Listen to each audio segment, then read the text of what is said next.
કેન્દ્રીય મંત્રીમંડળના મારા સૌ સાથીઓ, ગુજરાત સરકારના સૌ મંત્રીઓ, ઉપસ્થિત સૌ સાંસદ સાથી, ધારાસભ્યશ્રીઓ, સરદાર ધામના પ્રમુખ ભાઈ શ્રી ગગજીભાઈ, ટ્રસ્ટી બી.કે. પટેલ, દિલીપભાઈ, અન્ય સૌ મહાનુભાવો અને વાલા ભાઈઓ અને બહેનો, અને ખાસ કરીને વાલી દીકરીઓ, સરદાર ધામનું નામ જેટલું પવિત્ર છે એટલું જ એનું કામ પણ પવિત્ર છે. આજે દીકરીઓની સેવા માટે, એમની શિક્ષા માટે એક હોસ્ટેલનું લોકાર્પણ થઈ રહ્યું છે. જે દીકરીઓ આ હોસ્ટેલમાં રહેશે, જેમને અનેક પોતાના અરમાન હશે, પોતાના સપના હશે, એ પૂરા કરવાના અનેક અવસર મળવાના છે. અને એટલું જ નહીં, આ દીકરીઓ જ્યારે પોતાના પગ ઉપર ઊભી હશે, સામર્થ્યવાન થઈ હશે, ત્યારે રાષ્ટ્ર નિર્માણ પર પણ એમની અહમ ભૂમિકા સ્વાભાવિક બનવાની છે. એમનું કુટુંબ પણ સમર્થ બનવાનું છે. અને એટલા માટે હું સૌથી પહેલાં તો આ હોસ્ટેલમાં રહેવાનું જેમને અવસર મળવાનો છે, એવી બધી જ દીકરીઓના એમના ઉજ્જવળ ભવિષ્ય માટે ખૂબ ખૂબ શુભેચ્છાઓ આપું છું. એમના પરિવારજનોને પણ શુભેચ્છાઓ આપું છું. સાથીઓ, આ મારું સૌભાગ્ય છે કે ગર્લ્સ હોસ્ટેલ ફેઝ 2નું એની આધારશિલા મૂકવા માટે આપે મને અવસર આપ્યો હતો. અને આજે સમાજના ભગીરથ પ્રયાસોથી 3000 દીકરીઓને માટે ઉત્તમ વ્યવસ્થા, ઉત્તમ સગવડ સાથે આ ભવ્ય ઇમારત એમને મળી રહી છે. મને કહેવામાં આવ્યું કે વડોદરામાં કંઈ 2000 સ્ટુડન્ટ્સ માટે હોસ્ટેલનું કામ ચાલી રહ્યું છે, પૂરું થવાની તૈયારીમાં છે. સુરત, રાજકોટ, મહેસાણા, એમાં પણ આ પ્રકારના એજ્યુકેશનના, લર્નિંગના, ટ્રેનિંગના એવા અનેક સેન્ટર્સ બનાવવામાં આવી રહ્યા છે. આ બધા પ્રયાસો માટે જે એમાં યોગદાન આપી રહ્યા છે, એ સૌ અભિનંદનના અધિકારી છે. કારણ કે આપણો દેશ તો સમાજની શક્તિથી જ આગળ વધતો હોય છે. હું આજે આ અવસરે સરદાર સાહેબના ચરણોમાં પ્રણામ કરું છું. સાથીઓ, જ્યારે હું ગુજરાતનો મુખ્યમંત્રી હતો, ત્યારે હંમેશા કહેતો હતો કે ભારતના વિકાસ માટે ગુજરાતનો વિકાસ. અને આજે સંજોગ છે કે દેશના વિકાસમાં ગુજરાતે મને જે શીખવાડ્યું, ગુજરાત પાસેથી હું જે શીખ્યો, એ બધું લેખે લાગી રહ્યું છે. તમે બધા જાણો છો કે આજથી 25-30 વર્ષ પહેલાં આપણે ત્યાં ગુજરાતમાં અનેક પેરામીટરમાં કેટલીક બાબતો ચિંતાજનક હતી. ગુજરાત વિકાસની સાથે સાથે સામાજિક ક્ષેત્રમાં પણ અનેક સંકટોથી એની શક્તિ ખપાવી પડતી હતી, ચુનૌતીઓનો સામનો કરવો પડતો હતો. અને એમાં હું તો જ્યારે નવો મુખ્યમંત્રી બન્યો હતો, ત્યારે મેં પહેલી વાર મારા ધ્યાનમાં આવ્યું કે દીકરીઓ શિક્ષણમાં ખૂબ પાછળ છે. અને એ મને બહુ મારા મનને અસર કરી ગયું. અનેક કુટુંબો દીકરીઓને નિશાળ મોકલતા જ નહોતા. અને જે સ્કૂલમાં દાખલ પણ થાય, એ પણ વેળાસર ઉઠી જાય, ડ્રોપ આઉટ થઈ જાય. 25 વર્ષ પહેલાં આપ સૌએ મને સાથ આપ્યો અને આખી સ્થિતિ બદલાઈ ગઈ. આપને યાદ હશે, આપણે કન્યા કેળવણી રથયાત્રા કાઢતા. મને યાદ છે, એ વખતે 40-42 ડિગ્રી તાપમાન હોય અને 13-14-15 જૂન ગામડાઓમાં જવું એટલે જવું, ઘેર જવું એટલે જવું, દીકરીઓને આંગળી પકડીને નિશાળે લઈ જવી એટલે લઈ જ જવી. શાળા પ્રવેશોત્સવમાં કેટલા મોટા કાર્યક્રમો કર્યા. અને મારું સૌભાગ્ય છે કે આ કામે ખૂબ મોટો આપણને લાભ આપ્યો. અને એનાથી આજે જરૂરત પડી તો શાળાઓના ઇન્ફ્રાસ્ટ્રક્ચર બન્યા, શાળાઓને આધુનિક સુવિધાઓ મળી, બધી જ પ્રકારની વ્યવસ્થાઓ વિકસિત થઈ ગઈ, શિક્ષકોની ભરતી થઈ ગઈ અને સમાજે પણ એમાં ખૂબ આગળ આવીને ભાગ લીધો અને જવાબદારી નિભાવી. અને પરિણામે આવ્યું આજે એ દીકરા દીકરીઓ જે શરૂઆતમાં આપણે દાખલ કર્યા ને, કોઈ ડૉક્ટર બની ગયા છે, કોઈ એન્જિનિયર બની ગયા છે, ડ્રોપ આઉટ ઘટી ગયો છે, એટલું નહીં, આખા ગુજરાતના ખૂણે ખૂણે અભ્યાસની ભૂખ જાગી ગઈ. બીજી એક ચિંતા મોટી હતી, ભ્રૂણ હત્યાનું પાપ. આ એવડો મોટો કલંક આપણા ઉપર હતો અને ઘણીવાર તો આપણા સમાજમાં તો ખૂબ ચિંતા થતી હતી. આના સામે સમાજે મને મોટો ટેકો કર્યો અને આખું આંદોલન ઊભું કર્યું. આપણે સુરતથી એક યાત્રા કાઢી હતી, ઉમિયા માતા સુધી લઈ ગયા હતા. બેટા બેટી એક સમાન આ ભાવનાને આપણે બધાને મજબૂતી આપી. અને આપણું ગુજરાત તો શક્તિની ઉપાસના કરનારું ગુજરાત. અહીંયા અમારે ત્યાં ઉમિયા માતા હોય, માં ખોડલ હોય, માં કાળી હોય, માં અંબા હોય, માં બહુચર હોય અને એના આશીર્વાદ હોય. એ સમાજમાં ભ્રૂણ હત્યા એક કલંક હતી. અને જ્યારે આ ભાવના જાગી, બધાનું સમર્થન મળ્યું, આજે ગુજરાતમાં દીકરા દીકરીઓની સંખ્યામાં ભેદ જે ખૂબ મોટી ખાઈ હતી એને ધીરે ધીરે ધીરે આપણે કાપવામાં સફળ થઈ રહ્યા છીએ. સાથીઓ, મોટા ઉદ્દેશો સાથે જ્યારે પ્રયાસો કરવામાં આવે ને અને પવિત્રતાપૂર્વક કરવામાં આવે, સમાજનું ભલું કરવાના ઈરાદાથી કરવામાં આવે, તો ઈશ્વર પણ સાથ આપતો હોય છે ને ઈશ્વર રૂપી સમાજ પણ સાથ આપતો હોય છે અને પરિણામ મળતું હોય છે. આજે સમાજમાં એક નવી જાગૃતિ આવી છે. આપણે જાતે આગળ આવીને દીકરીઓને ભણાવી, દીકરીઓનું માન સન્માન વધે એના માટે વ્યવસ્થા ઊભી કરે, ભવ્ય ભવ્ય હોસ્ટેલો બનાવી રહ્યા છે. ગુજરાતમાં જે બીજ આપણે વાવ્યું હતું એ આજે પૂરા દેશમાં બેટી બચાવો બેટી પઢાઓ એક જન આંદોલન બની ગયું છે. મહિલાઓની સુરક્ષા માટે, મહિલા સશક્તિકરણ માટે દેશમાં ઐતિહાસિક નીતિઓ પર આજે કામ થઈ રહ્યું છે. આપણી દીકરીઓ ઓપરેશન સિંદૂરની વાત આવે ત્યારે દીકરીઓનો અવાજ સંભળાતો હોય, એમના સામર્થ્યની વાત આપણા કાને પડતી હોય. ગામડાઓમાં લખપતિ દીદી 3 કરોડનો લક્ષ્ય તો 2 કરોડ તો પહોંચી ગયા. ડ્રોન દીદી સમગ્ર ગામની અંદર બહેનો તરફ જોવાનો દ્રષ્ટિકોણ બદલાઈ ગયો.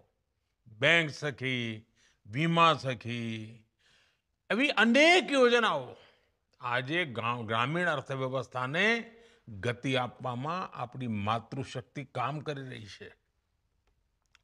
સાથીઓ, શિક્ષણનો સૌથી મોટો ઉદ્દેશ સમાજમાં સકારાત્મક યોગદાન દેનાર લોકોનું નિર્માણ કરવાનું છે, એવા લોકોની યોગ્યતા વધારવાનું છે.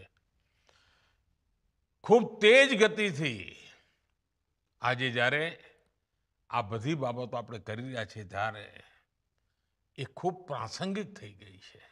હવે આપણી વચ્ચે સ્કિલની સ્પર્ધા હોવી જોઈએ, હુનરની સ્પર્ધા હોવી જોઈએ. અને સમજતા સમાજની તાકાત તો હુનર જ હોય છે. આજે સ્કિલ મેન પાવર પૂરી દુનિયામાં ભારતના સ્કિલ મેન પાવરની માંગ છે. દશકો સુધી ભૂતકાળમાં સરકારોએ આ ચીલાચાલુ શિક્ષણ પદ્ધતિનો અમલ કર્યો. આપણે એમાં ખૂબ મોટો બદલાવ લાવ્યા છીએ. આ જૂના જે ઘરેડ હતી ને એમાંથી બહાર નીકળીને હવે આપણે પરિસ્થિતિને બદલી રહ્યા છીએ અને નવી રાષ્ટ્રીય શિક્ષણ નીતિ જે આપણે લાગુ કરી છે, આ રાષ્ટ્રીય શિક્ષણ નીતિમાં સૌથી મોટું આપણું બળ છે એ સ્કિલ ઉપર છે, હુનર ઉપર છે. સ્કિલ ઇન્ડિયા મિશન આપણે લોન્ચ કર્યું છે. આ મિશન અંતર્ગત કરોડો યુવાઓને અલગ અલગ ફિલ્ડમાં સ્કિલ્ડ મેન પાવર તૈયાર થાય એના માટે કામ કરી રહ્યા છે. દુનિયામાં મોટી માંગ છે. દુનિયાનો એક મોટો ભાગ આજે એજિંગના પ્રોબ્લેમમાંથી ફસેલો છે. એને યુવાનોની જરૂર છે અને ભારત પાસે વિશ્વને આપવાનું આ સામર્થ્ય છે. આપણા યુવા સ્કિલ્ડ હોય તો એમના માટે રોજગારની પણ અનેક સંભાવનાઓ બનતી હોય છે. એનો આત્મવિશ્વાસ છે, આત્મનિર્ભર બને એના માટેનું સામર્થ્ય એમાંથી આવતું હોય છે. અને સરકારનું ખૂબ જોર યુવાઓને રોજગાર, વધુમાં વધુ રોજગાર, એના અવસર ઊભા કરવા માટેનું છે.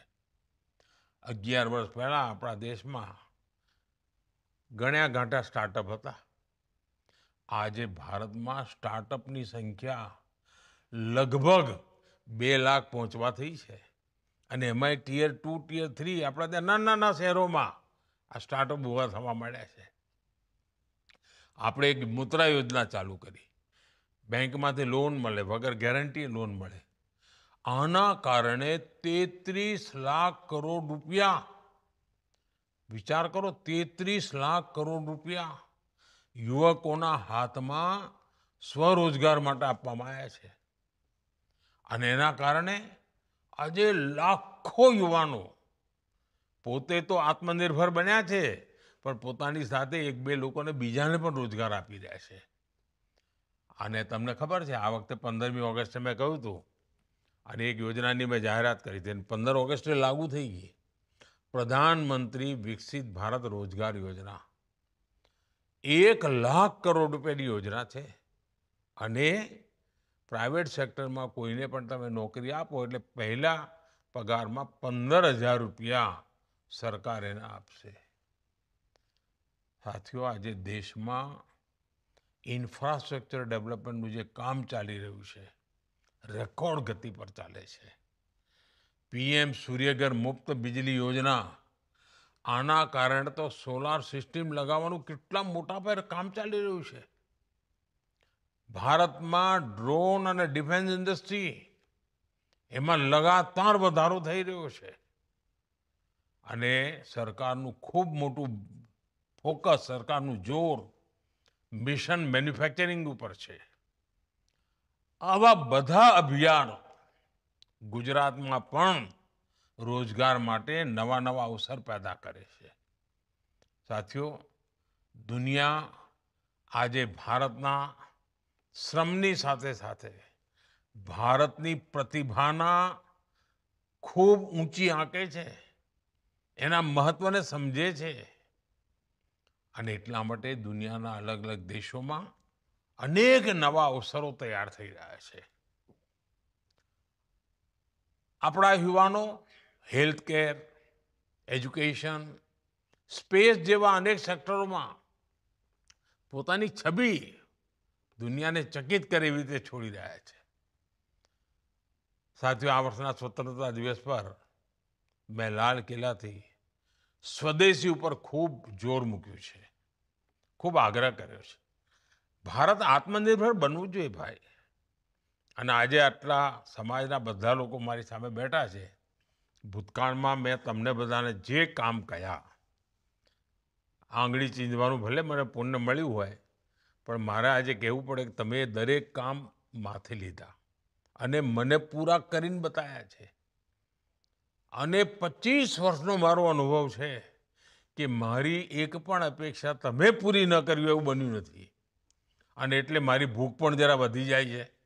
દરેક વખતે કંઈ ને કંઈ કામ તમને કહેવાનું મન જ થઈ જાય છે. તો આજે ખાસ એક વાત કરવી છે. આજના વિશ્વની જે અસ્થિરતા છે, એમાં ભારત માટે ઉત્તમમાં ઉત્તમ માર્ગ છે આત્મનિર્ભર બનવાનો. આત્મનિર્ભર ભારતનો મતલબ છે કે આપણે સ્વદેશી બાબતના આગ્રહી બનીએ. મેક ઇન ઇન્ડિયા, એના માટે થઈને આપણો ઉત્સાહ વધવો જોઈએ. સ્વદેશીનું આંદોલન એ કોઈ 100 વર્ષ જૂનું આંદોલન નથી. આપણા ભવિષ્યને મજબૂતી આપવા વાળું આંદોલન છે. અને એનું નેતૃત્વ આપે કરવું જોઈએ. આપણા સમાજના જુવાનીઓ, દીકરા દીકરીઓએ કરવું જોઈએ. નક્કી કરવું જોઈએ, હવે આપણા પરિવારમાં, આપણા ઘરમાં એક પણ વિદેશી ચીજ નહીં આવે. મેં તો વચ્ચે એકવાર કહ્યું, મેડ ઇન ઇન્ડિયા. અનેક પરિવારો બહાર વિદેશોમાં લગ્ન નક્કી કર્યા, કેન્સલ કરીને ભારતમાં આવીને હોલ બુક કરીને ભારતમાં લગ્ન કર્યા. તો જેમ એકવાર વિચાર કરીએ ને એટલે દેશ માટેની ભાવના આપોઆપ જાગતી હોય છે. મેક ઇન ઇન્ડિયા, આત્મનિર્ભર ભારત, આમાં આપણા બધાની સફળતા રહેલી છે, આપણા બધાની શક્તિ રહેલી છે. આપણી આવનારી પેઢીઓનું ભવિષ્ય એમાં સચવાવાનું છે. અને એટલા માટે નક્કી કરજો મિત્રો, હંમેશા. અને એકવાર ભારતની ચીજો લેવા માંડીશું ને એટલે એમાં ક્વોલિટીમાં સુધારો ઉત્તરોત્તર થવાનો જ છે. કારણ કે માર્કેટમાં બધાને ટકવું હોય એટલે બધા સારું બનાવે, સારું પેકેજિંગ કરે, સસ્તું આપે. અને એટલે આપણે આપણો રૂપિયો બહાર જાય એ હવે આપણને પાલવે નહીં. અને મને વિશ્વાસ છે કાંઈક જે નાનકડું કામ મેં તમને સોંપ્યું છે, સમાજમાં એક આખું યોજના બનાવીને જાગૃતિ લાવીને આપ સૌ બધા પૂરું કરશો અને દેશને એક નવી શક્તિ આપશો. અને વેપારીઓને પણ મારી વિનંતી છે, હવે આપણો સમાજ કે ખાલી ખેડૂત નથી રહ્યો, વેપારી પણ થઈ ગયો છે. વેપારી તરીકે મારું કહેવું છે, આપણે બોર્ડ મારીએ કે મારી દુકાનમાં માત્ર સ્વદેશી જ વેચાય છે. જેને સ્વદેશી ખરીદવું હોય મારે ત્યાં આવો. અને આપણે પણ સ્વદેશી માલ જ વેચવો જોઈએ. આ પણ દેશભક્તિ જ છે. ખાલી ઓપરેશન સિંદૂર જ દેશભક્તિ છે એવું નહીં, આ પણ દેશભક્તિ છે. અને મારી આ લાગણીને તમારા સુધી હું પહોંચાડું છું. આપણને જરૂર વાચા આપજો, કંઈ ને કંઈ યોગદાન કરજો. આપ સૌની વચ્ચે આવવાનો મને અવસર મળ્યો. હું ખૂબ ખૂબ આપનો આભાર માનું છું અને ખૂબ શુભેચ્છાઓ આપું છું. અને દીકરીઓને મારા અનેક અનેક આશીર્વાદ. નમસ્કાર.